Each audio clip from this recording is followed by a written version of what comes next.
ప్రభాస్ ని పొగిడే క్రమంలో ఎన్టీఆర్ కటౌట్ ని తక్కువ చేసి మాట్లాడారంటూ నెటిజన్లు మారుతిపై మండిపడుతున్నారు. ఒక హీరోని ఆకాశానికి ఎత్తడానికి మరో హీరోని కించపరచడం తగదంటూ కామెంట్స్ చేస్తున్నారు.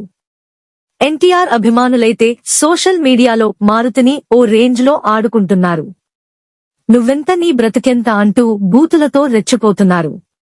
పెద్ద హీరోతో సినిమా చేయగానే కొమ్ములొచ్చాయంటూ విపరీతంగా ట్రోల్ చేస్తున్నారు. దీంతో మారుతి ఎక్స్ వేదికగా తన వ్యాఖ్యలపై వివరణ ఇచ్చాడు. ఎన్టీఆర్ అభిమానులకు బహిరంగ క్షమాపణలు చెప్పాడు. నేను నా కామెంట్స్ పై వివరణ ఇవ్వాలనుకుంటున్నా. ముందుగా ప్రతి అభిమానికి హృదయపూర్వకంగా నా క్షమాపణలు చెబుతున్నాను. ఎవరినీ బాధ పెట్టడం, అగౌరవపరచడం నా ఉద్దేశ్యం కాదు.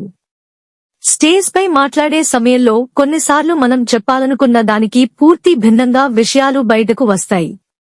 నేను మాట్లాడిన దాన్ని తప్పుగా అర్థం చేసుకున్నందుకు నేను చింతిస్తున్నాను.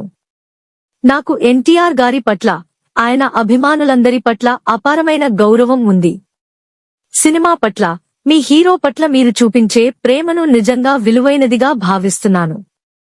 నేను ఆయనని ఉద్దేశించి ఈ కామెంట్స్ చేయలేదని పూర్తి నిజాయితీతో, మనస్ఫూర్తిగా వివరణ ఇస్తున్నాను. దాని వెనుక ఉన్న ఉద్దేశ్యాన్ని అర్థం చేసుకుంటారని ఆశిస్తున్నాను అని మారుతి పేర్కొన్నారు. సినీ ప్రముఖులు స్టేజీల మీద మాట్లాడేటప్పుడు చాలా జాగ్రత్తగా ఆలోచించి మాట్లాడాలని మారుతి వివాదంతో మరోసారి స్పష్టమైంది.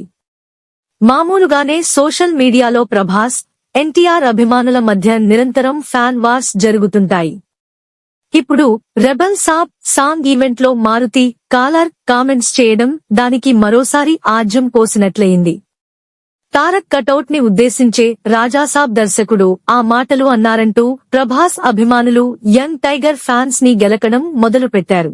దానికి కౌంటర్ ఇచ్చే క్రమంలో ఎన్టీఆర్ అభిమానులు మారుతిపై తీవ్ర స్థాయిలో విరుచుకుపడుతున్నారు. మరి ఇప్పుడు మారుతి వివరణతో ఎన్టీఆర్ ఫ్యాన్స్ శాంతిస్తారా లేదా అనేది చూడాలి.